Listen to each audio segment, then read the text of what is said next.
Bapa, terima kasih buat kesempatan waktu hari ini Tuhan. Kami percaya penyertaan-Mu Tuhan atas hidup kami sungguh sangat sempurna. Saat ini kami datang bersatu hati Bapa di hadapan-Mu untuk kami mengangkat persembahan syukur kami ke dalam tangan Tuhan. Di hadapan-Mu Bapa, biarlah Roh Kudus yang mengurapi setiap kami Tuhan, dimanapun kami ada saat ini di tempat kami masing-masing Bapa. Kami percaya Tuhan, melalui hadirat-Mu ada kekuatan yang baru, berkat kesembuhan yang sudah kami terima Tuhan, bahkan pemulihan hati yang selalu kami terima Bapa. Kami percaya Tuhan, Engkau yang menguduskan kami Tuhan dengan kuasa Roh Kudus-Mu, karena kami perlu Engkau Bapa. Kami perlu Engkau ya Roh Kudus, kami mau menikmati hadirat-Mu. Terima kasih Bapa, kami mau membangun mezbah kami di hadapan-Mu. Inilah pengharapan kami. Biarlah kami boleh menikmati anugerah-Mu yang terbaik di pagi ini Bapa. Dalam nama Yesus kami siap memuji dan memuliakan nama-Mu. Haleluya, haleluya. Amin. Terima kasih Bapa.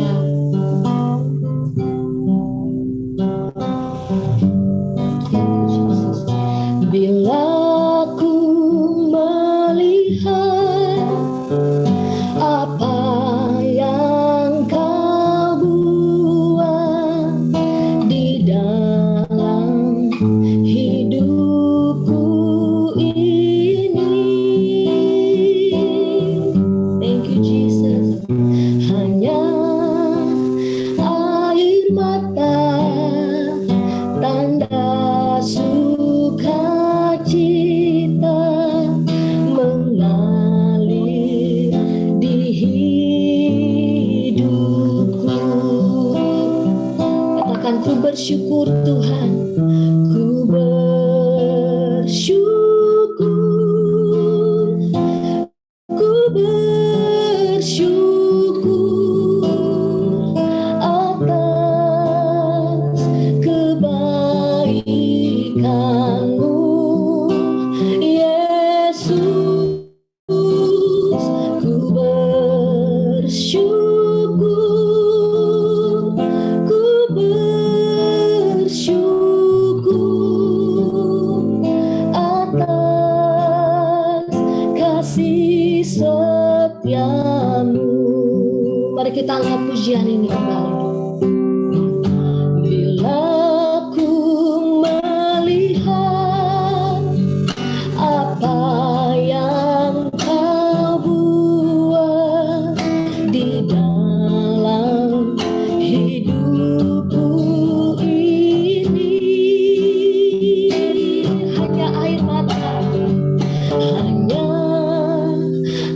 air mata, tanda sukacita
kebaikan-Mu, Yesus.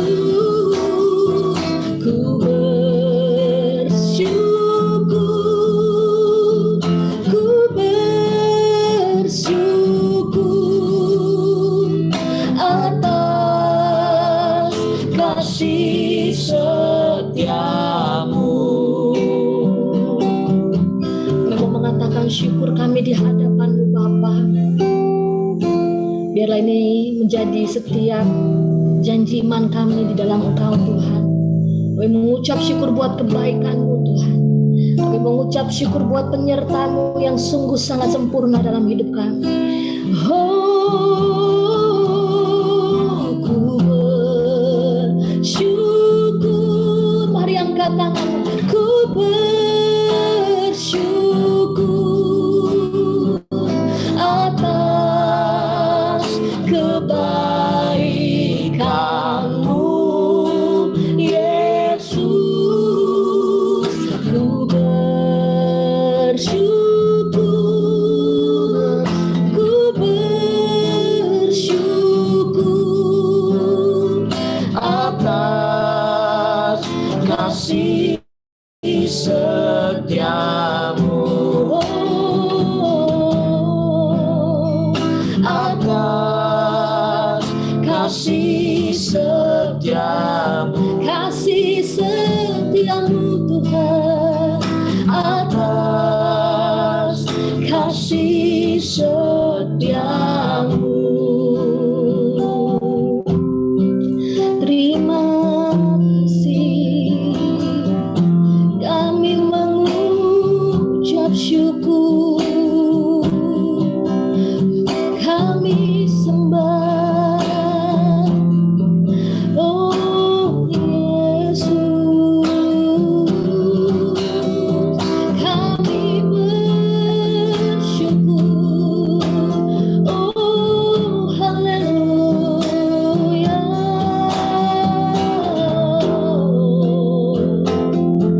Terima kasih Tuhan buat kebaikan-Mu Bapa yang tak pernah habis. Oh, terima kasih Bapa. Terima kasih Tuhan, sebab Engkau Allah yang kudus. Engkau Allah yang kudus. Tiada seperti Engkau Tuhan. Sebab tiada seperti-Mu Bapa. Kami mau masuk menyembah-Mu lebih lagi Tuhan. Lebih lagi kami mau menyembah-Mu di dalam hadirat-Mu Tuhan. Mau menaikkan pujian kami di hadapan-Mu Tuhan. Thank you Jesus. Engkau kudus, amin Tuhan. Kudus, tiada seperti-Mu.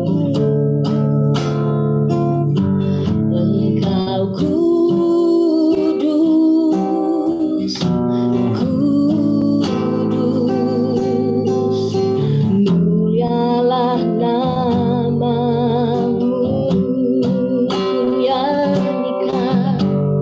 Ku nyanyikan pujianku, semakin mengasihi-Mu.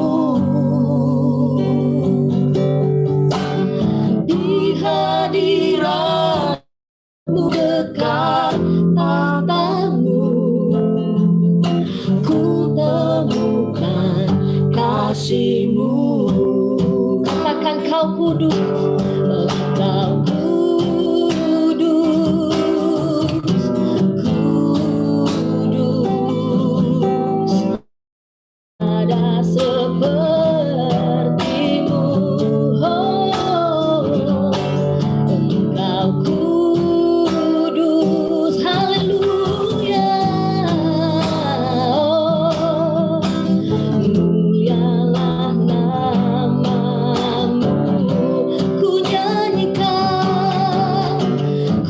nyanyikan pujianku,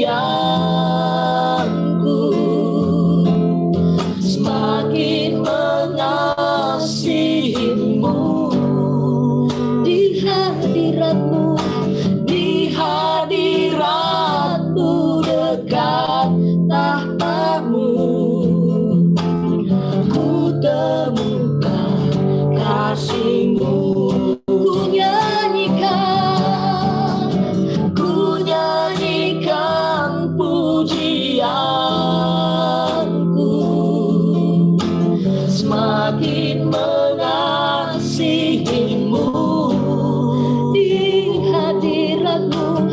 Di hadiratmu dekat tahtamu, ku temukan kasihmu. Ku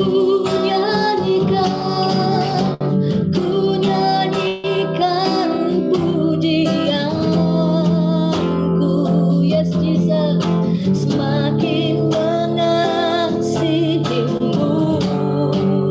Oh, di hadiratmu dekat tahtamu, ku temukan kasihmu.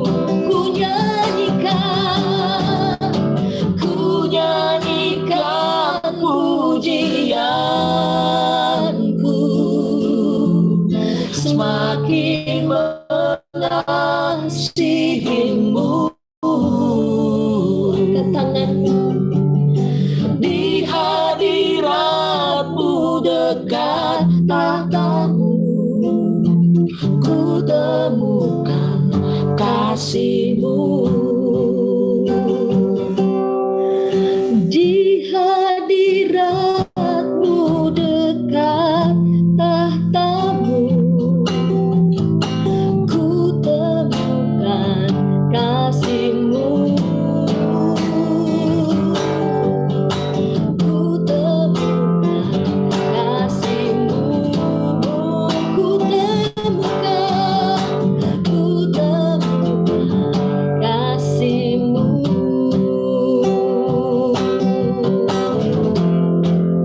Sebab Kau kudus, kudus. You are holy, holy. You are holy, holy. You are holy, Lord. Haleluya. Kami percaya Kau kudus. Tiada seperti Engkau Tuhan, tiada seperti-Mu Bapa. Dalam pengharapan ada kekuatan. Kami percaya, kami rindu Tuhan. Jamahlah hati, ubah hati kami. Urapilah, urapi Tuhan. Jamah hidup kami. Yesus Tuhan, Yesus Tuhan, Kau Raja kami, Juru Selamatku, penolongku Tuhan.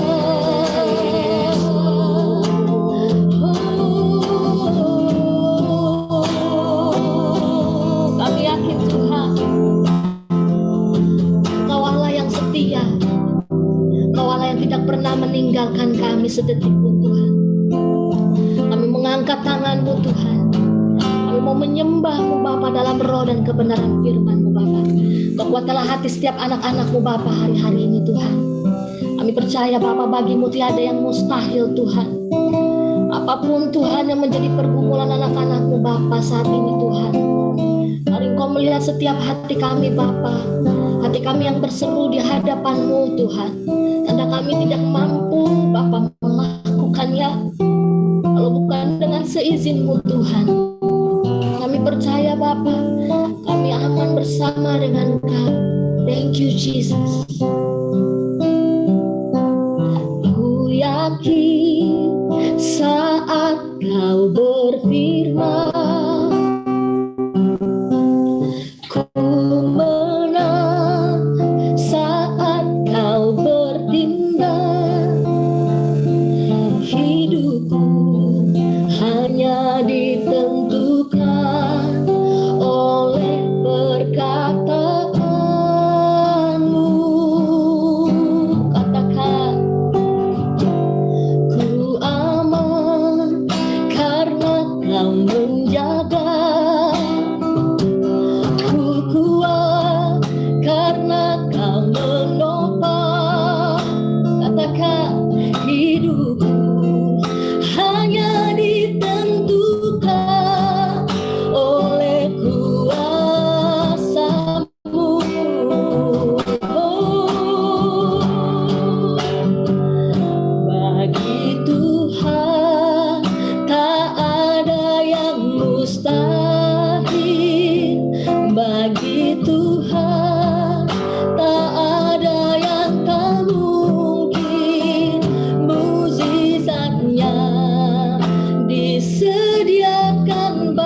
firman. Kami menang Tuhan, ku menang saat kau bertindak. Hidupku hanya ditentukan oleh perkataanmu. Kami aman, ku aman, karena kau menjaga. Kami kuat Tuhan, ku kuat, karena kau menopang. Hidupku hanya ditentukan oleh kuasa-Mu.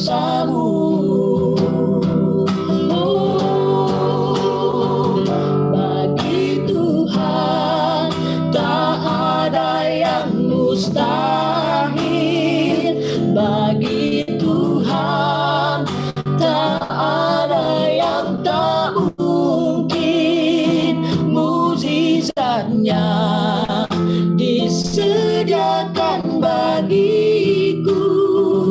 Ku diangkat dan dipulihkannya. Bagi Tuhan tak ada yang mustahil. Bagi Tuhan tak ada yang tak mungkin. Mukjizatnya disediakan bagiku. Ku diangkat dan dipulihkannya. Bagi Tuhan tak ada yang mustahil.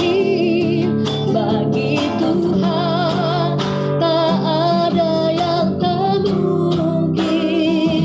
Mukjizatnya disediakan bagiku. Ku diangkat dan dipulihkannya. Terima kasih Tuhan, sebab bagimu Bapa tiada yang mustahil Tuhan. Janji-Mu Bapa ya dan amin di dalam kehidupan kami. Sebab janji-Mu Tuhan, oh Kau Allah yang setia. Oh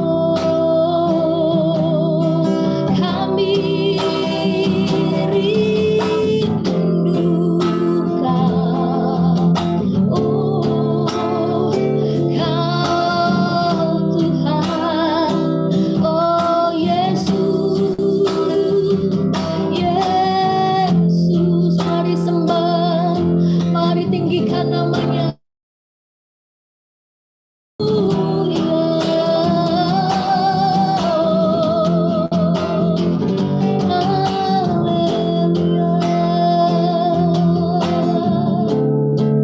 Thank you, Jesus. Thank you, Holy, Holy Lord. Thank you, Lord Jesus. Ya Bapa, ya Bapa, mari panggil namanya. Ya Bapa,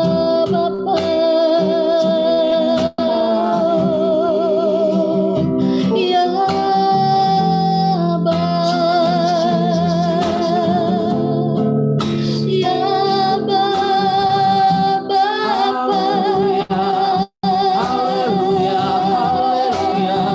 Oh kami percaya.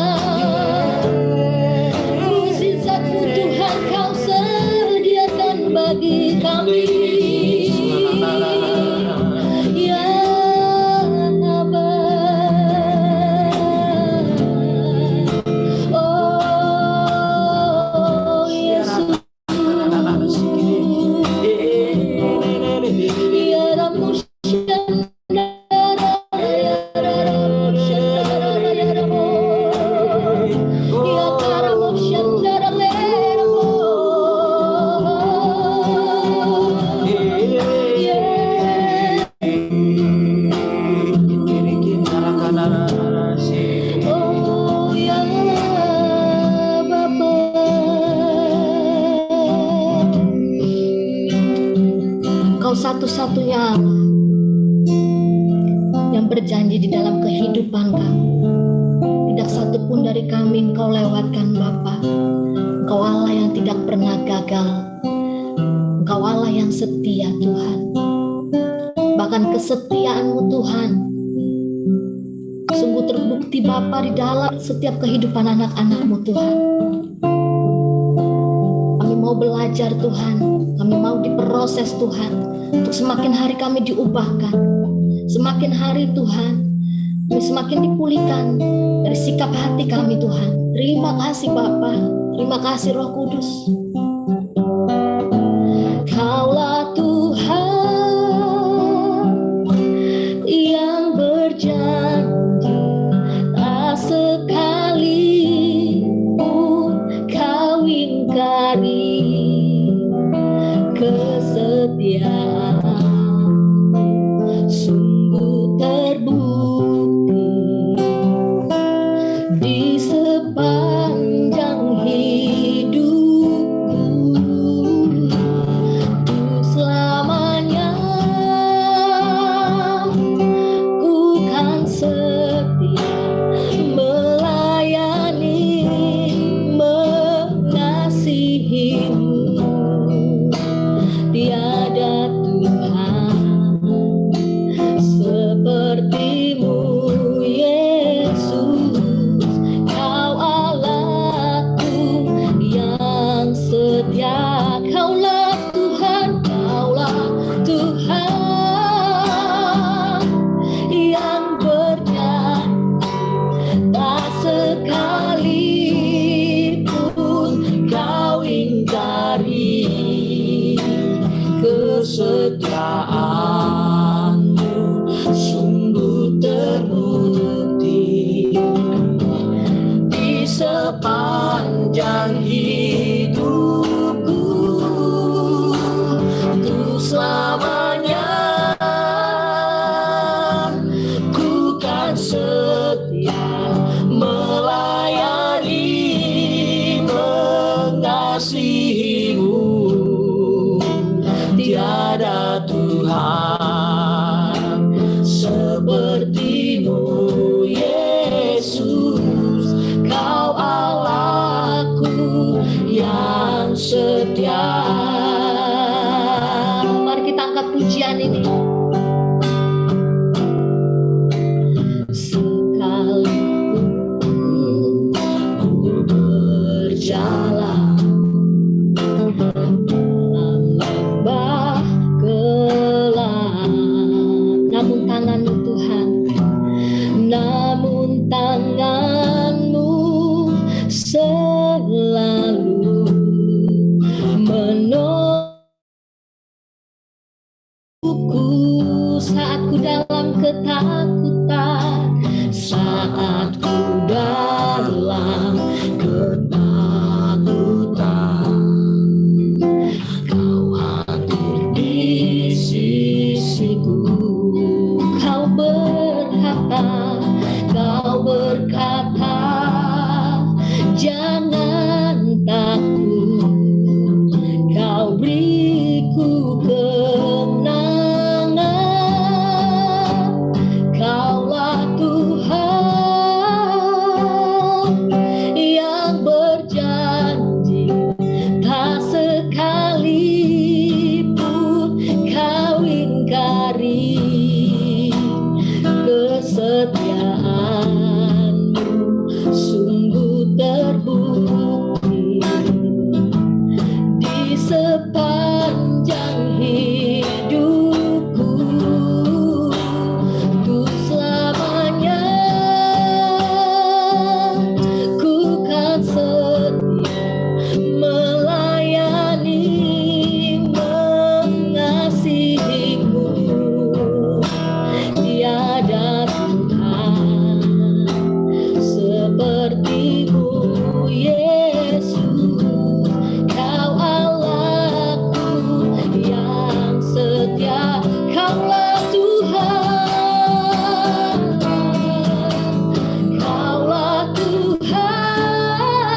sungguh terbukti di sepanjang hidupku, untuk selamanya ku kan setia melayani, mengasihimu. Tiada Tuhan sepertimu, Yesus. Kau Allahku yang setia untuk selamanya. Ku kan setia melayani, mengasihimu. Tiada Tuhan sepertimu, Yesus. Kau Allahku yang setia. Tiada Tuhan, tiada Tuhan sepertimu, Yesus. Kau Allahku yang setia. Tiada Tuhan, tiada Tuhan sepertimu, Yesus. Kau Allahku yang setia.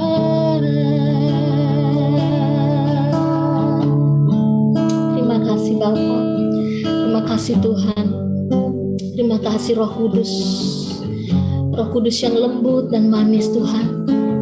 Kami percaya Bapa, dalam setiap pujian kami Tuhan menjadi dupa yang harum bagi nama-Mu Tuhan. Kami siap Tuhan untuk dibenarkan oleh roh firman-Mu Tuhan pada pagi ini. Kami siap Tuhan untuk mendengarkan isi hati-Mu Bapa lewat hamba-Mu Bapa. Mari Bapa, ajarkan kami Tuhan untuk kami boleh mengerti Bapa menjadi isi hati-Mu Bapa. Terima kasih Tuhan Yesus, terima kasih Roh Kudus. Kami siap mendengarkan isi hati-Mu di dalam nama Yesus Kristus. Haleluya, haleluya. Amin.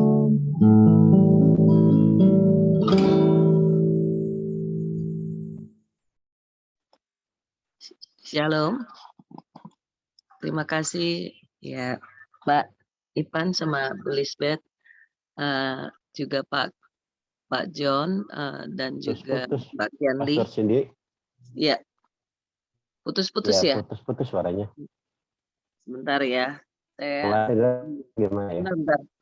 Saya ambil.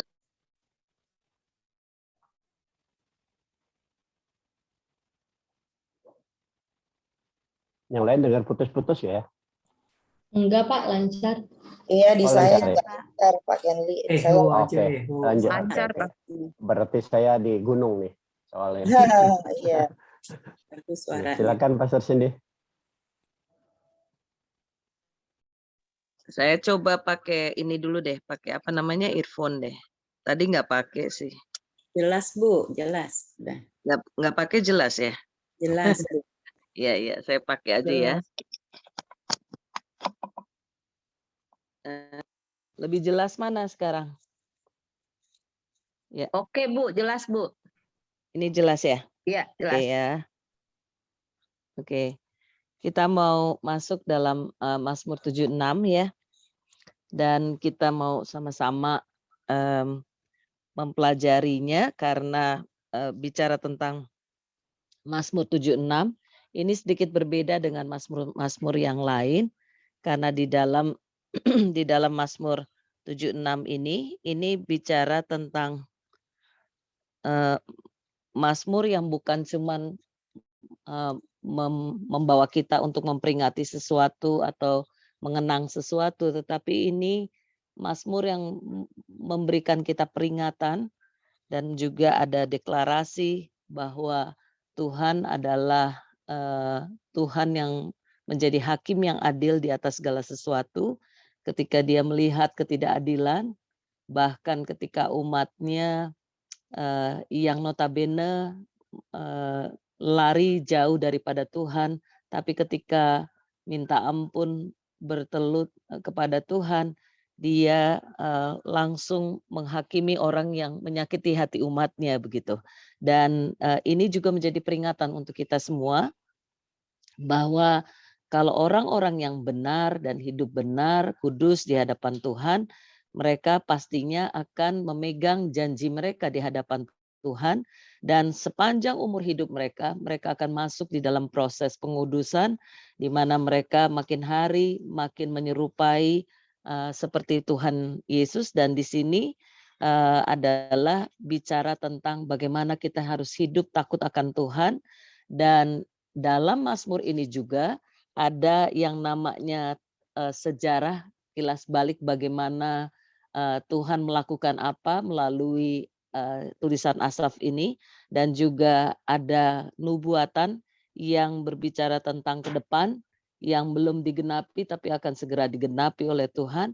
Namun di satu sisi yang lain ini juga akan mendorong kita untuk bangkit dan memberitakan kebenaran firman Tuhan dimanapun kita ada. Jadi ini adalah panggilan kepada kita semua untuk merendahkan diri kita masing-masing dan mengingatkan kita bahwa Tuhan hadir. Ya, jadi kita mau masuk ya.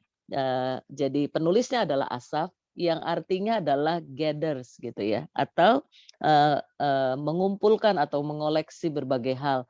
Dia adalah seorang Lewi, dia adalah dari turunan Gersom, dan seorang pemusik yang berbakat. Dia menulis 12 Mazmur dan pasal 50, 73 sampai 83. Jadi klasifikasinya seperti ini, bahwa bagian 1 yang Bapak Ibu Saudara telah pelajari bersama tentunya itu adalah dari pasal 1 sampai 41. Jadi bagian kedua jadi adalah pasal 42 sampai 72, dan kita masuk di bagian ketiga pasal 73 sampai 89. Yang akan dibahas hari ini adalah 76 dan seterusnya sampai minggu depan, berarti itu masuk ke bagian ketiga. Bagian keempat itu adalah pasal 90 sampai 105 dan pasal 107 sampai 150. Dan ini merupakan setiap 5 bagian daripada Mazmur, selesai satu bagian itu selalu ada doksologi. Doksologi adalah sebuah nyanyian atau sebuah ungkapan rasa syukur, rasa pujian, pengagungan pada Tuhan yang dinyanyikan untuk meninggikan nama Tuhan. Nah, Mazmur 76 ini merayakan kemenangan yang luar biasa daripada Tuhan yang memberikan kemenangan kepada umatnya. Dan di dalam Mazmur ini membawa umat Allah memuji keagungan, kebesaran Allah yang luar biasa, yang dahsyat. Mengapa saya katakan memberikan kemenangan? Karena di pasal ini, di ayat awal itu dikatakan, ayat 1 dan 2 itu dikatakan bahwa Tuhan itu adalah Tuhan yang dikenal, yang dipuji begitu ya. Tuhan yang dipuji, terkenal di apa namanya, di Yehuda gitu dikatakan. Jadi dengan demikian kita semua boleh boleh sama-sama mengetahui apa sih yang menjadi latar belakang. Jadi Allah tuh terkenal di Yehuda. Nah, siapa raja Yehuda yang termasuk terkenal juga? Dia ada di posisi ke-14, jadi turunan ke-14 setelah turunannya dari Raja Daud, dan namanya adalah Hizkia. Jadi kita mau lihat Hizkia dengan satu saat Hizkia setelah mengalami yang namanya pertolongan demi pertolongan Tuhan, namun satu saat dalam kehidupannya dia mengandalkan bukan kekuatan Tuhan, tapi dia mengandalkan kekuatan bangsa lain. Contohnya ketika dia lihat Mesir itu punya pasukan berkuda, punya tentara yang begitu banyak, dia ketika diserbu oleh yang lain, dia minta pertolongannya daripada raja, daripada bangsa lain begitu.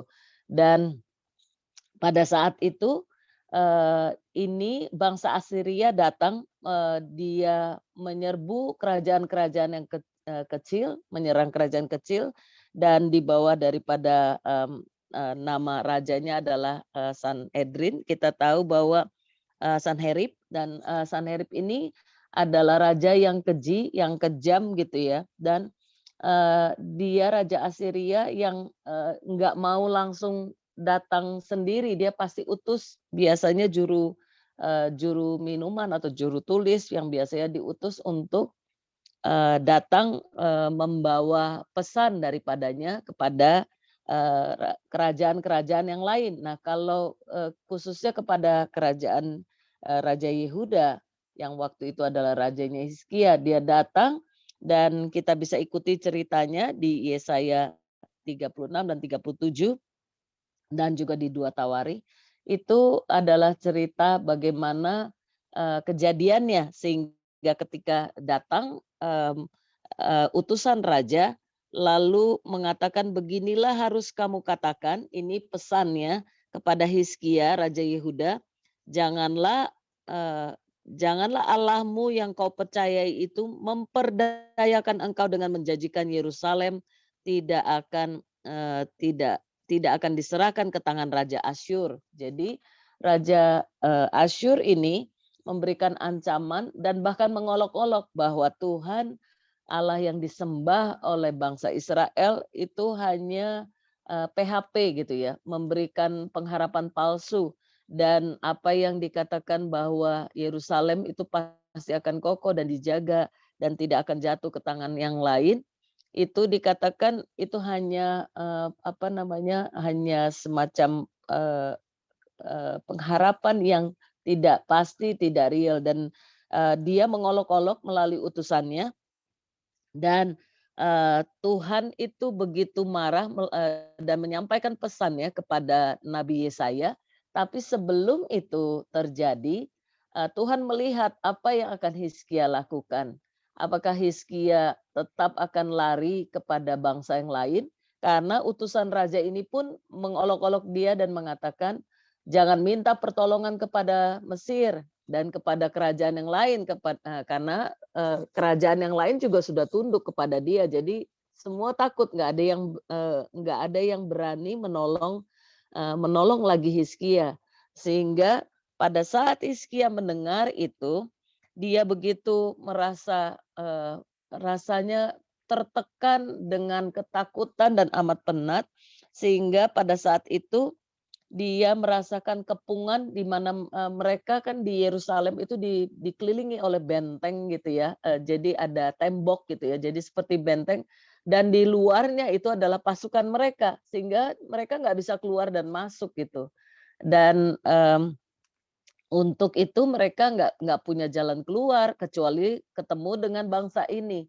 Dan pada saat itu tidak ada cara lain, jadi maju kena, mundur kena, dia nggak tahu harus kemana. Yang dia lakukan adalah dia berseru kepada Tuhan. Di titik itu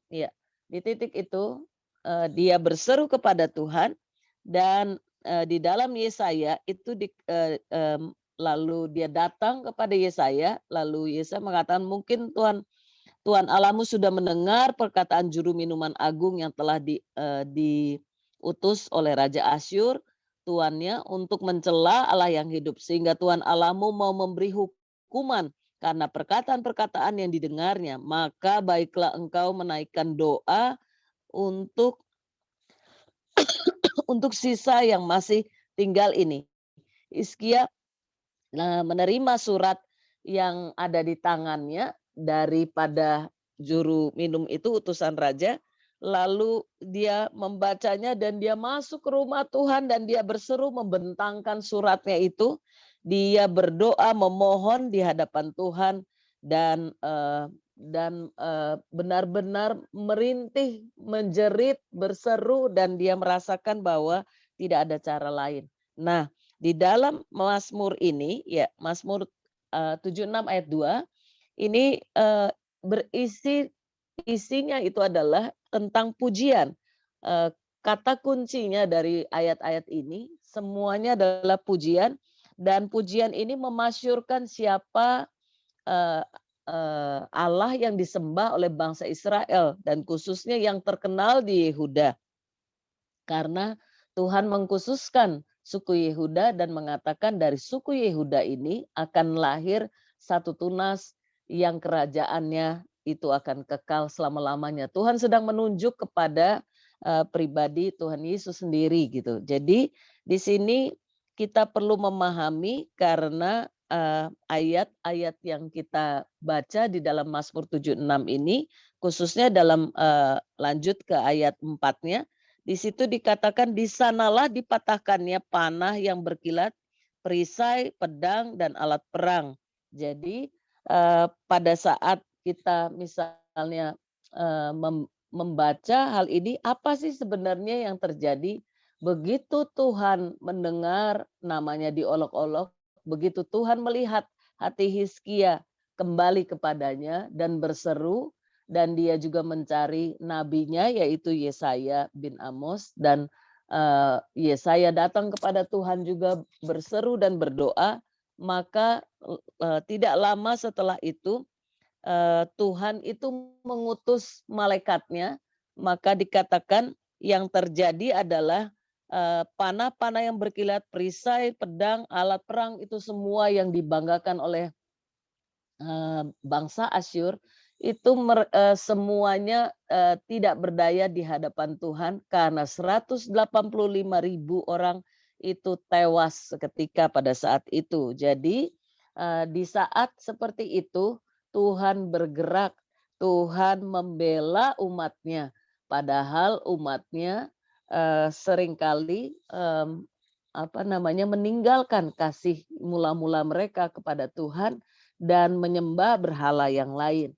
Tetapi di satu titik Tuhan membela umatnya karena Tuhan membenci dosanya, tetapi Tuhan mengasihi para pendosa yang melakukan hal seperti itu. Jadi kemurahannya itu ditunjukkan. Lanjut di ayat yang ke-6 ini juga dikatakan orang-orang yang berani sudah dirampasi, mereka tertidur dan tidak akan bangun lagi.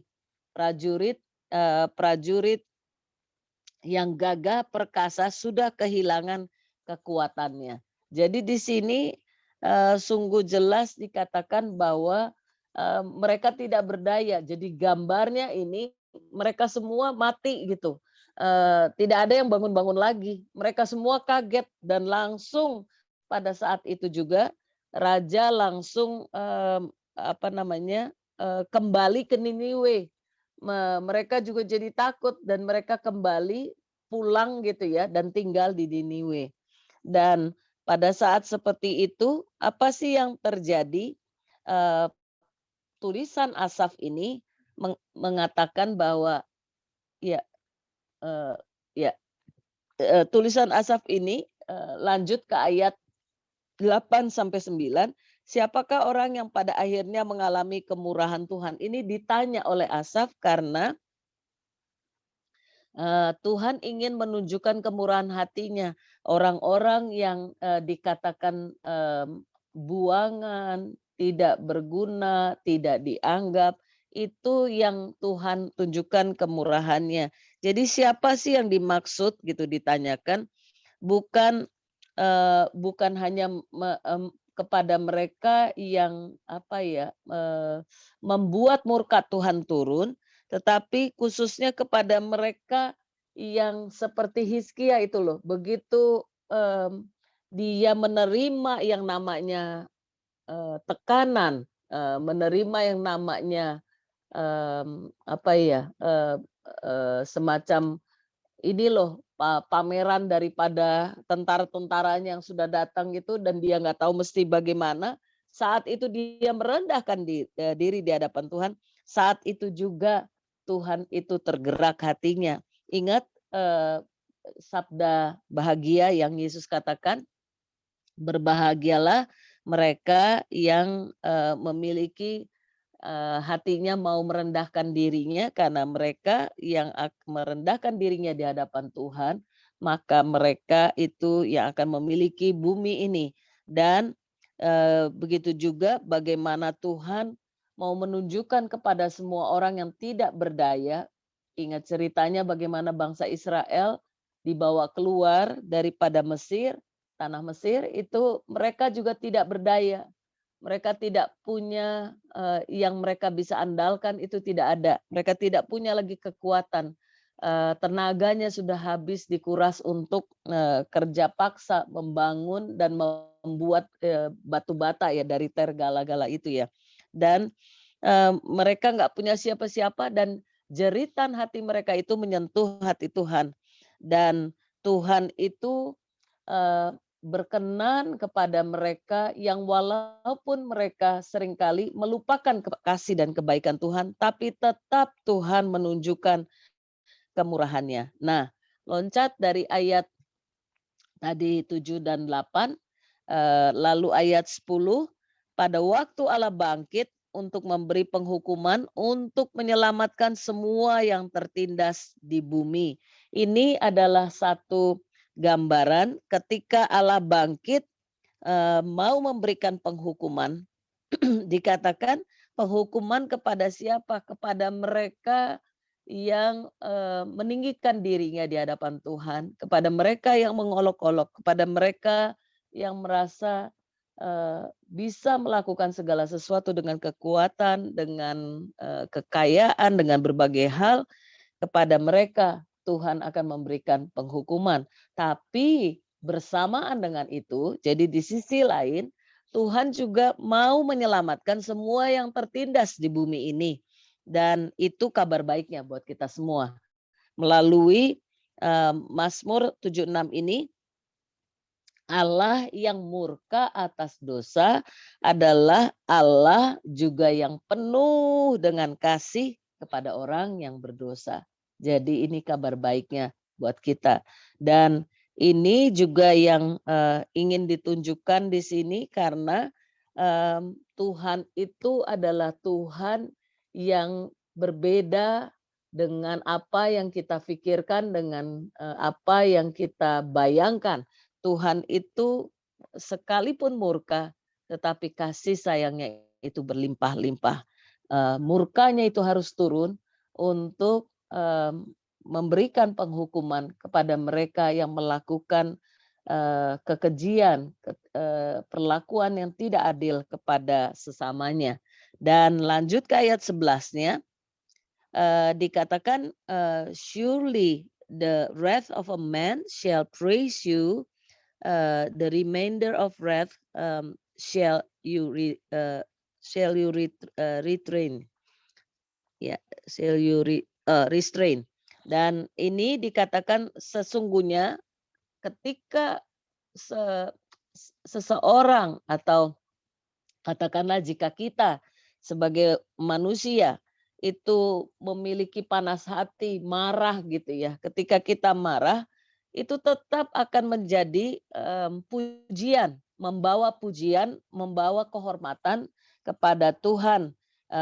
Yang membawa kehormatan kepada Tuhan dari sisa yang dikatakan panas hati itu. Contohnya seperti tadi, mereka menunjukkan murka Tuhan itu bangkit ketika utusan itu mengolok-olok, tetapi di sisi lain itu mendatangkan yang namanya pujian, karena Tuhan mencurahkan kebaikan dan kasih-Nya kepada umat-Nya. Jadi Tuhan yang akhirnya menerima pujian, bagi kemuliaan Tuhan itu datangnya daripada Tuhan, yang Tuhan berikan pertolongan kepada umat-Nya. Nah, di sini kemarahan bangsa yang membenci Tuhan pun dapat dijadikan syukur bagi Tuhan. Jadi bangsa-bangsa lain yang membenci Tuhan itu tetap mendatangkan pujian, kehormatan, kemuliaan kepada Tuhan. Jadi ketika kita melakukan ini, selalu kita mulai sadar bahwa ada satu pribadi yang seharusnya kita semua menerima murka Tuhan ketika kita memilih untuk hidup di dalam dosa. Tetapi oleh karena kasih daripada Tuhan, maka melalui Mazmur ini yang dikatakan sebagai nubuatan tentang mesianiknya itu adalah menunjukkan bagaimana Yesus itu telah menjadi jalan, ya, jalan pendamaian, diklik. Jalan pendamaian melalui pencurahan darahnya sehingga murka Allah tidak jatuh kepada kita. Dan kita percaya bahwa jika manusia memilih hidup kepada manusia itu tidak diciptakan menjadi robot, tapi kepada setiap manusia, kepada setiap kita itu diberikan kebebasan pilihan untuk kebebasan untuk memilih apakah mau memilih sebagai orang waktu belum percaya mau menerima kasih karunia Tuhan, lalu percaya kepada Tuhan dan berjalan mengikuti pimpinan Tuhan, dituntun oleh Roh Kudus. Pada saat itu kita mengalami yang namanya justification, pembenaran daripada Tuhan. Sejak itu kita disebut sebagai pengikut Kristus, dan kehidupan kita sebagai orang Kristen, kita akan mengalami yang namanya proses bertumbuh. Lalu dari keakuan kita pindah menjadi menyerupai seperti Kristus, dan terus itu perjalanannya dari justification, pembenaran, hingga masuk kepada yang namanya progressive sanctification atau pengudusan yang progresif, dan terus sampai akhirnya menuju puncaknya adalah glorification, pemuliaan, di mana masing-masing pribadi kita tidak lagi hidup di bawah murka Tuhan atau di bawah kuasa dosa dan juga kehadiran dosa, karena kita sudah mengalami yang namanya pemuliaan satu saat nanti ketika Tuhan datang. Yang pertama adalah melalui kita menerima Tuhan, roh kita mengalami perjumpaan pribadi dengan Tuhan, rohnya ini nyambung dengan Tuhan. Itu kelahiran baru. Itu yang dikatakan kamu tidak lagi menjadi budak dosa. Tapi waktu kita terus beranjak dibenarkan, proses pembenaran, maka murka Tuhan itu tidak lagi turun karena kita mulai berubah jadi status budak dosa. Kita dibeli tunai, kita menjadi hambanya Tuhan, dan bahkan menjadi ahli warisnya Tuhan, menjadi anak-anaknya, anak-anak Allah dikatakan. Nah, itu proses pengudusan terjadi. Pada saat itu jiwa kita dipulihkan dan tidak lagi kita memiliki niatan untuk hidup di dalam dosa, karena dosa tidak lagi seharusnya memikat kehidupan kita. Yang memikat siapa? Yang memikat adalah pribadi Tuhan, yang Paulus katakan bahwa yang kuingini engkau saja Tuhan dalam kehidupanku. Dan itu yang dikatakan di dalam Roma ini, Roma 3 ayat 25, Kristus Yesus telah ditentukan Allah menjadi jalan pendamaian karena iman dalam darahnya. Hal ini dibuatnya untuk menunjukkan keadilannya karena ia telah membiarkan dosa-dosa yang telah terjadi dahulu pada masa kesabarannya. Jadi di sini kita mulai menyadari supaya kita perlu mengingatkan tentang Mazmur ini, bahwa kita perlu berdoa buat orang-orang yang belum percaya kepada Tuhan, orang-orang yang belum juga ada di dalam masuk terhisap sebagai keluarga kerajaan Allah, baik teman-teman kita, supaya penghakiman Tuhan tidak turun. Dan percayalah, penghakiman Tuhan semakin lama semakin dekat, dan hanya di dalam Yesus Kristus Tuhan kita mampu berlindung dan bisa dijauhkan dari yang namanya murka Allah. Untuk itu lanjut Mazmur 76 ayat 12 ini berkata apa sih? Di situ dikatakan, bernasarlah dan bayarlah nasarmu itu kepada Tuhan Allahmu, biarlah semua orang yang di sekelilingnya menyampaikan persembahan kepada Dia yang ditakuti. Di sini pemazmur mencoba menutup mazmurnya itu dengan meminta umat membayar nasar, memberikan persembahan kepada Tuhan. Di bahasa Inggrisnya itu dikatakan vow ya. Sebenarnya satu janji apa sih yang diucapkan ini, maksudnya apa? Pemazmur itu menekankan bahwa dalam pergumulan kehidupan, bukankah setiap kita itu menghadapi peperangan rohani, pergumulan kehidupan di dalam proses pengudusan sebagai orang percaya kepada Tuhan. Tapi di sini diberikan jaminannya, ada Allah yang berperang untuk kita, bukan kita yang berperang. Ingat Hizkia dengan tentaranya, dengan bangsa Israel itu tidak berperang. Tuhan utus malaikatnya dan Tuhan buat keluarga daripada Raja Asyur itu mengalami kematian dan tentara yang ada mengepung itu langsung seketika itu juga mati 185.000 yang membuat mereka jadi ketakutan. Tidak ada yang angkat pedang loh itu. Itu Tuhan yang berperang. Jadi melalui Mazmur ini Tuhan sedang mengingatkan, jika engkau mengandalkan aku, apapun yang menjadi pergumulan kehidupanmu, maka engkau akan baik-baik saja sebab ada Tuhan yang berdiri di hadapan kita, berjalan bersama kita, menuntun kita, dan Dia dulu yang menghadapi segala sesuatunya. Di tangan Allah yang perkasa, musuh-musuh kita, persoalan-persoalan, raksasa-raksasa masalah itu akan jatuh dan bahkan akan dibinasakan oleh Tuhan. Sebab mereka semua, ingat, musuh kita bukan darah dan daging, tetapi penguasa-penguasa di udara itu tidak punya lagi dayanya, tidak punya lagi kuat kuasanya, kehilangan kuasanya oleh karena Tuhan Yesus Kristus sudah mati di atas kayu salib. Sehingga dikatakan, hai maut di manakah sengatmu? Sengat maut itu kan dikatakan upah dosa itu adalah maut. Jadi tidak ada lagi yang namanya ketakutan maut, kuasa maut sudah dipatahkan, ditaklukkan oleh Tuhan Yesus Kristus. Nah, kita perlu mengetahui yang dimaksud dengan nasar di sini itu apa sih? Apa yang Tuhan maksud sehingga Tuhan berkata bahwa masing-masing kita perlu menyadari ada 4 hal yang perlu kita sama-sama sadari melalui ayat daripada pemazmur Asaf ini tuliskan tentang janji yang harus diikrarkan ketika kita mengatakan aku percaya kepadamu Tuhan.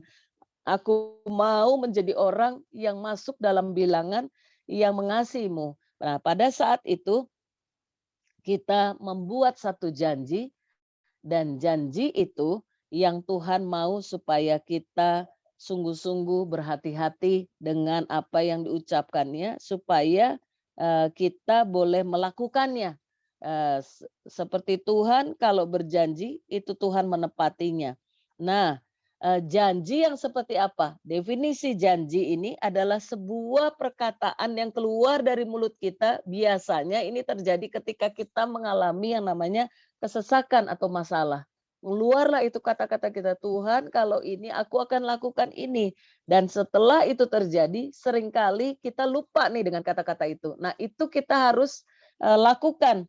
Karena sebuah janji di hadapan hadirat Tuhan, itu adalah keluar dari ketulusan hati yang meminta pertolongan kepada Tuhan. Dan Tuhan suka jika kita melakukan janji itu bagaikan ibadah di hadapan Tuhan, dan Tuhan akan mengapresiasi apa yang kita kemukakan dan kita mau lakukan dalam kehidupan kita.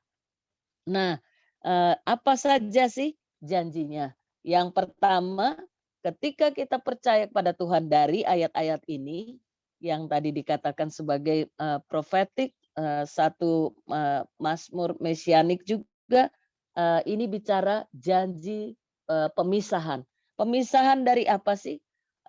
Tuhan mau supaya ketika kita percaya kepada Tuhan, biarlah pisahkan diri kita tidak lagi ada di area abu-abu dan tidak lagi menyentuh kehidupan dosa.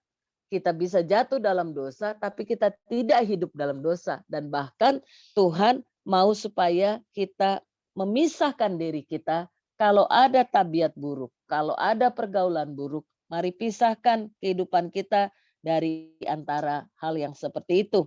Dan biarlah dengan hidup kita yang kita pisahkan, kita khususkan untuk Tuhan. Dan kita mau berlari seperti Paulus katakan kepada salib Kristus itu. Dan sebagai orang Kristen kita mau taat sepenuhnya kepada kehendak Tuhan. Dan berikutnya juga contohnya jika seseorang telah menikah, maka pria itu perlu untuk tidak lagi melirik wanita lain, tetapi mereka benar-benar memisahkan diri mereka untuk mereka khususkan diri mereka untuk pasangannya dan untuk keluarganya jika sudah diberikan anak-anak oleh Tuhan. Jadi itu adalah hal yang terindah ketika orang-orang yang sudah berumah tangga itu mengkhususkan diri mereka untuk mereka sungguh-sungguh di hadapan Tuhan bagi pasangan dan bagi keluarganya. Sebab itu yang akan menjadi ciri-ciri orang Kristen dewasa di masa sekarang, dan itu yang Asaf maksudkan di dalam tulisannya. Dan biarkan kehidupan setiap pribadi kita juga. Yang berikutnya adalah kita mau memisahkan diri kita dari semua yang namanya percabulan, semua yang namanya buah-buah kedagingan itu kita mau tinggalkan, dan segala kebiasaan tabiat buruk itu ditinggalkan. Biarlah kita benar-benar mau menjadi pribadi yang mengkhususkan diri kita, dipisahkan dari segala sesuatu yang lama, sebab yang lama sudah berlalu, sesungguh yang baru sudah datang. Yang kedua, kita mau berjanji di hadapan Tuhan untuk vow-nya itu adalah untuk melayani. Tuhan panggil kita, Tuhan pilih kita dan tetapkan kita untuk melayani Tuhan. Dan itu adalah tempat yang menjadi satu kehormatan ketika kita diberikan kesempatan untuk bisa melayani kepada Tuhan. Setiap pribadi kita perlu untuk melayani. Apapun posisinya kita perlu melayani. Biarlah kita tidak mau menjadi orang Kristen yang menonton saja, tapi menjadi orang Kristen yang bertindak, yang melakukan dalam tindakan kasih kita, dan kita mau melakukannya dengan ketulusan dan kerelaan hati. Yang ketiga, apa sih yang dikatakan di sini vow-nya? Yang lain adalah biarlah kita juga mau melayani sebagai pengelola, menyadari segala sesuatu yang dipercayakan kepada kita, harta benda, talenta, bakat, semua ya kehidupan kita. Ini Tuhan titipkan kepada kita, maupun karunia-karunia Roh Kudus itu dititipkan bukan untuk kita, tetapi kita pengelola yang bertanggung jawab, yang akan membawa kembali kepada Tuhan. Jadi biarlah kita boleh melakukannya untuk Tuhan, sebab kita menyadari semua adalah titipan yang Tuhan berikan kepada kita dan percayakan. Jadi ingat, keluarga itu diberikan kepada kita, anak-anak itu adalah titipannya Tuhan. Jadi kita perlu bertanggung jawab untuk mendidik anak-anak, dan ini ada kaitannya dengan vow sebelumnya, yaitu melayani. Biarlah kita menjadi pribadi yang melayani di dalam keluarga juga, dalam rumah tangga. Sebelum, kan dikatakan sebelum kami pergi, gitu kan ya, dikatakan biarlah kita mau bereskan kehidupan kita bersama orang yang ada di dalam keluarga inti. Keluarga dulu, baru kita melayani yang keluarga kerajaan Allah. Jadi biarlah kita mau melayani dan menjadi pengelola yang cakap, yang handal, yang bertanggung jawab, yang menjaga segala sesuatu yang Tuhan titipkan. Bahkan hidup kita ini juga kita bertanggung jawab dengan kehidupan kita ini kepada Tuhan. Jadilah kita orang-orang yang bertanggung jawab di hadapan Tuhan. Yang terakhir, kita menyadari bahwa kita ada di dunia ini menerima kasih karunia, keselamatan. Jadi janji keselamatan yang Tuhan berikan kepada kita, biarlah kita sadar bahwa dulu aku orang berdosa, sekarang aku diselamatkan Tuhan. Aku diperdamaikan dengan Bapa Surgawi. Jika kita memiliki yang namanya kekecewaan, kekesalan, kemarahan dengan sesama, maukah kita menjadi pribadi yang juga mau melepaskan kasih dan pengampunan, dan bahkan kita juga dipanggil untuk menjadi pendamai, juru damai di antara satu dengan yang lain. Sebagai orang-orang Kristen lahir baru, maukah kita menyadari panggilan Tuhan untuk memelihara keselamatan yang Tuhan berikan dalam kehidupan kita? Kita diselamatkan oleh karena kasih karunia Dikatakan karena kasih karunia oleh iman kepada Tuhan kita diselamatkan. Biarlah kita mau memeliharanya dan mengerjakan keselamatan ini dengan takut dan gentar.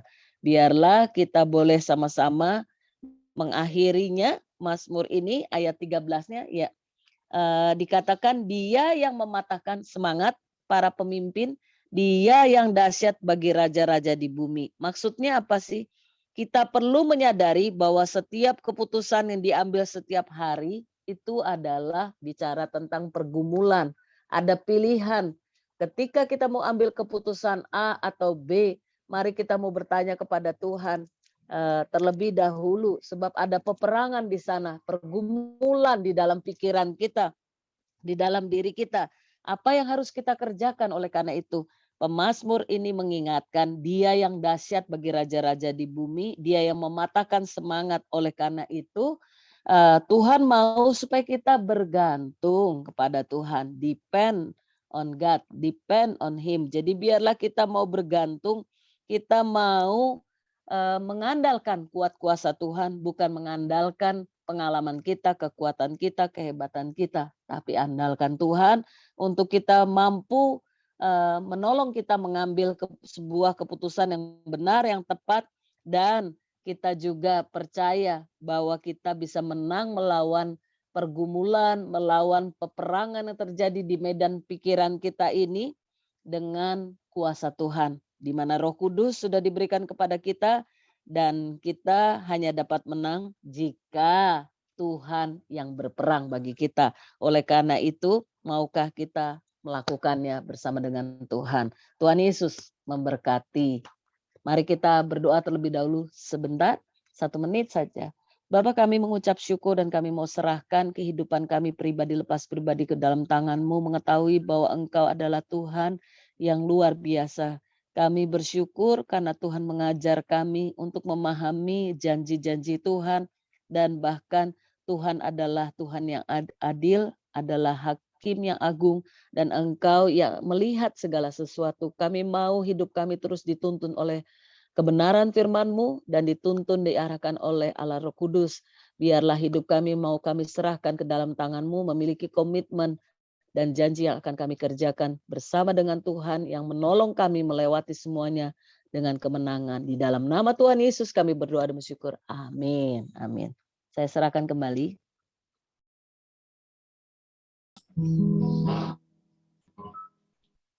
Biarlah Bapa, setiap kami mengenal pribadi-Mu lebih lagi Bapa. Kami percaya Bapa, di dalam Engkau Bapa, kami nggak akan pernah takut lagi Tuhan. Kami nggak mau bimbang Tuhan, sebab Engkau Allah yang memelihara kami. Mari kita katakan pujian ini.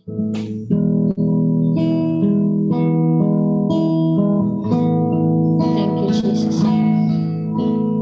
Tak usah ku takut, Allah menjagaku. Tak usah ku bimbang, Yesus peliharaku. Tak usah ku susah, Roh Kudus hiburku. Tak usah ku cemas, Dia memberkatiku. El Shaddai, El Shaddai, El Shaddai, Allah Maha Kuasa. Dia besar, Dia besar, El Shaddai mulia, El Shaddai, El Shaddai, El Shaddai, Allah Maha Kuasa.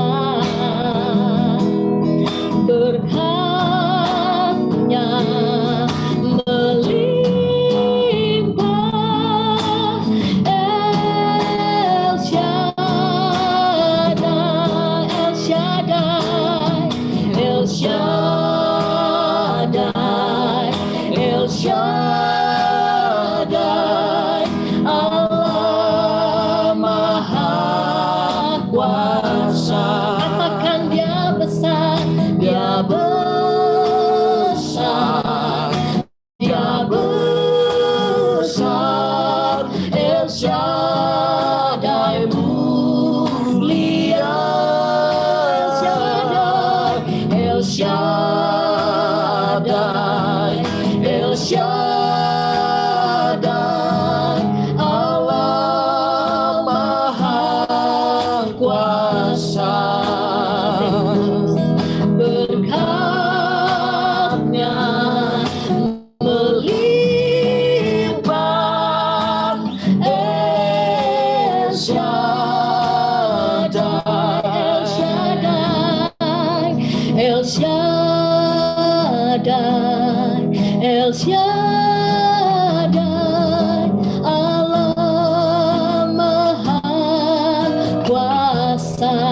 Dia besar, Dia besar, Dia besar. El Shaddai mulia, El Shaddai,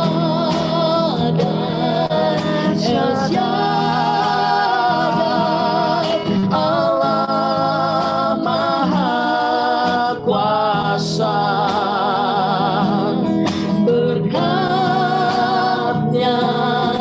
melimpah, El Shaddai. Berkatnya melimpah, El Shaddai.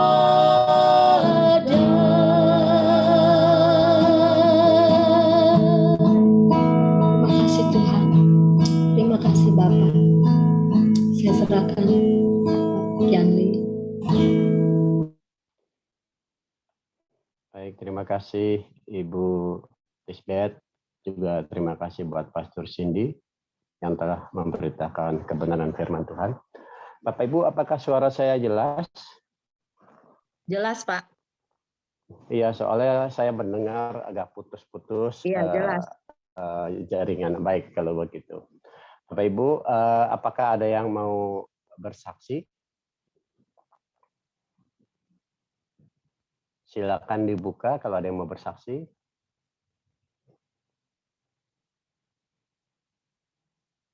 Baik, kalau tidak ada yang mau bersaksi, saya yang bersaksi deh, ya. Nah, Bapak Ibu, saudaraku,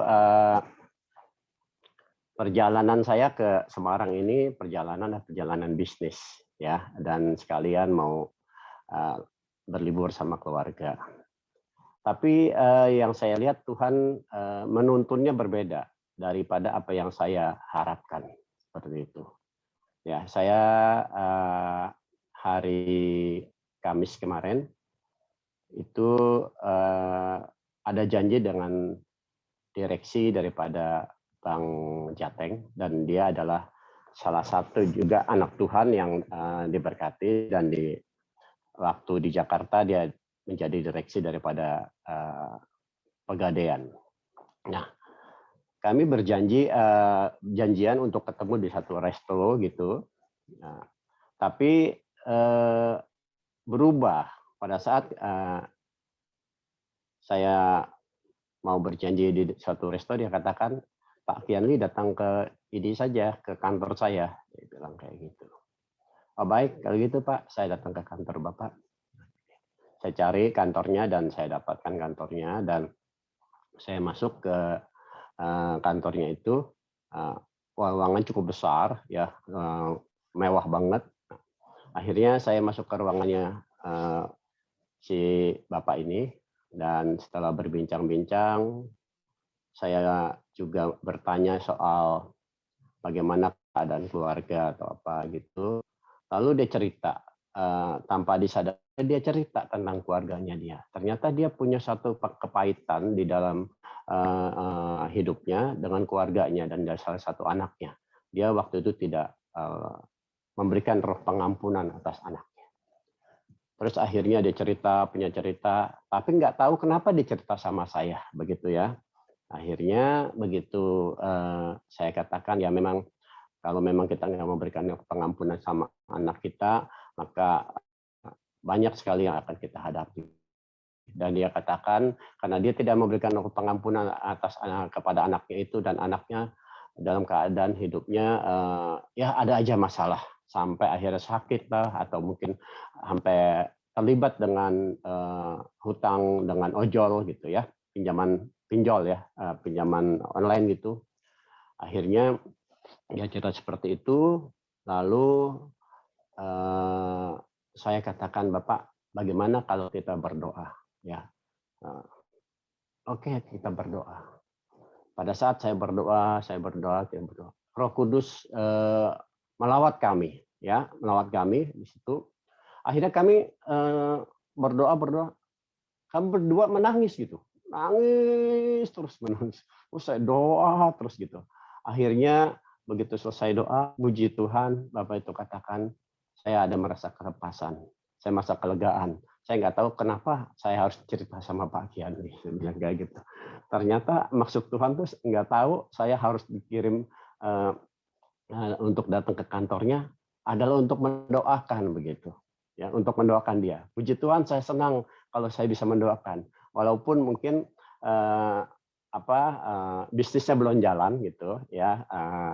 Akhirnya kita sama-sama makan siang, dan makan siang kita cerita juga, dan selesai itu jam 3 atau jam 4 saya janji lagi dengan satu suami istri ya, ternyata suaminya ini sudah kena waktu itu kena serangan jantung seminggu yang lalu lah.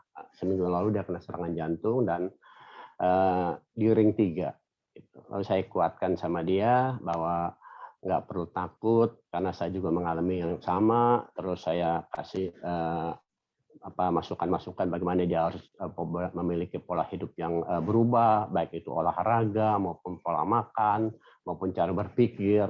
Jangan sampai nanti kena serangan lagi atau mungkin kena penyumbatan lagi begitu.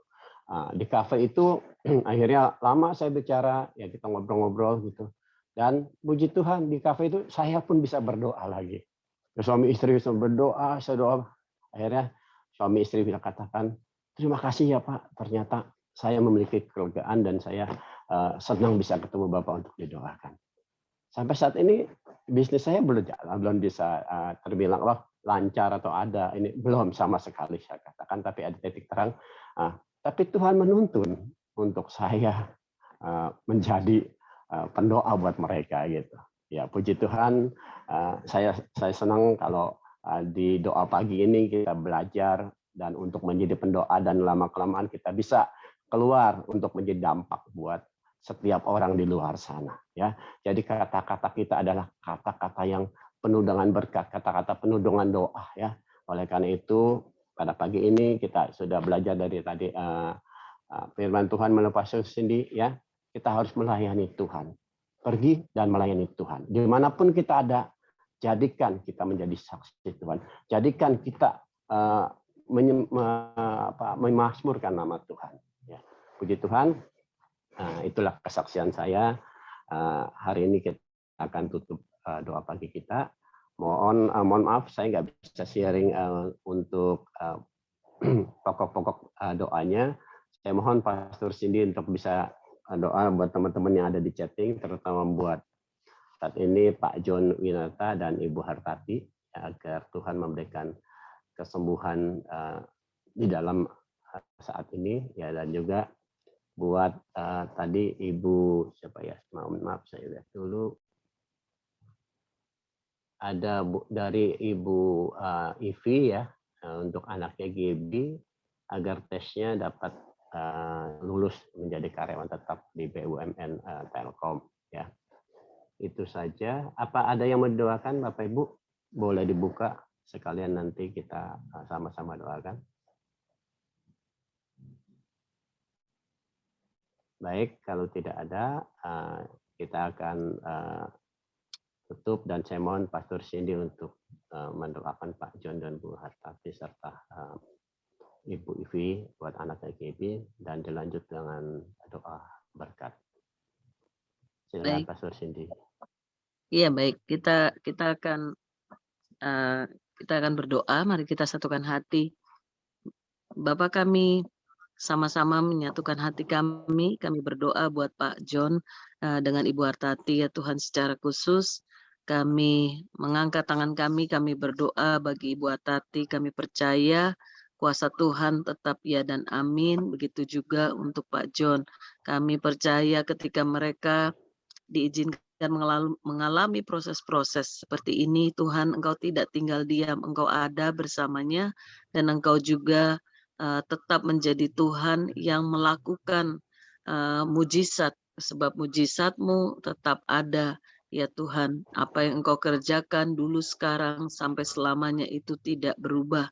Tuhan, kami percaya oleh bilur Tuhan Yesus Kristus mengalir kuasa kesembuhan atas kehidupan daripada Ibu Hartati, dan kami juga memberkati Pak John bersama Ibu Hartati ya Tuhan, dan kami percaya Tuhan akan memakai Pak John dan Ibu Hartati menjadi alat dalam tangan-Mu, dan segala sesuatu yang menjadi kerinduan hati mereka, Tuhan, Engkau mendengar seruan hati mereka masing-masing ya Tuhan. Dan kami percaya juga segala bentuk kelemahan tubuh yang ada baik di hidupan Ibu Hartati maupun juga Pak John, kalau hari ini ada dalam keadaan tidak enak badan, kami percaya Tuhan Engkau yang menyembuhkan juga. Kami juga terus berdoa buat saudara-saudara kami juga yang hadir pada saat ini di doa pagi. Kalau ada di antara kami juga yang mengalami sakit penyakit, Tuhan juga, dan kelemahan tubuh, Engkau juga menyembuhkan dengan cara yang ajaib, sehingga segala sesuatu yang mereka rasakan itu bisa kembali berfungsi dengan normal, dan sakit penyakit dipatahkan oleh kuasa di dalam nama Tuhan Yesus, dan mengalir kuasa kesembuhan, sebab oleh bilur Tuhan Yesus mengalir kuasa kesembuhan. Dan seperti Tuhan menolong dan memampukan Pak John dan Ibu Hartati, demikian juga setiap saudara-saudari yang mengalami sakit penyakit pada saat ini, itu juga mengalami kuasa kesembuhan dan jamahan daripada Tuhan. Dan dengan iman, setiap pribadi yang sakit akan mengalami kesembuhan. Kami terus berdoa buat Ibu Ivi, buat Gaby yang sedang berdoa untuk pekerjaan, Tuhan menolong supaya Tuhan yang membuka jalan, dan biar Tuhan juga yang memberkati dengan CV yang sudah dilayangkan kemana-mana. Tuhan membuka jalan, sebab Tuhan adalah pintu, dikatakan pintu yang hidup, pintu yang luar biasa yang akan membukakan segala sesuatu, dan Engkau menjadi jalan di mana akan menuntun putri daripada Ibu Ivi ini, Gaby, akan masuk dan diterima di sebuah di tempat pekerjaan yang dituju ya Tuhan, dan nama Tuhan dipermuliakan. Dan kami berdoa juga memberkati setiap pribadi yang sudah mengikuti ibadah doa pagi pada hari ini. Tuhan yang memberkati ketekunan, dan juga Tuhan memberkati kesetiaan mereka dengan berlimpah-limpah, diberkati rumah tangganya, diberkati juga anak mantu dan cucunya, diberkati juga semua keluarga besarnya, dan bahkan usaha pekerjaan diberkati.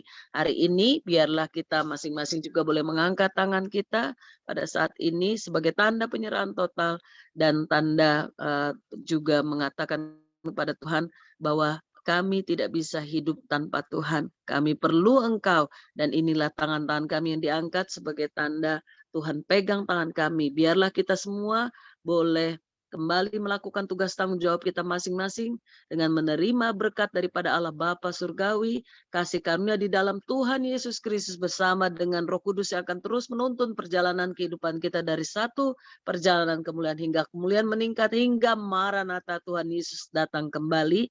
Diawan Permai menjemput kita semua. Haleluya, yang percaya katakan amin, amin, amin.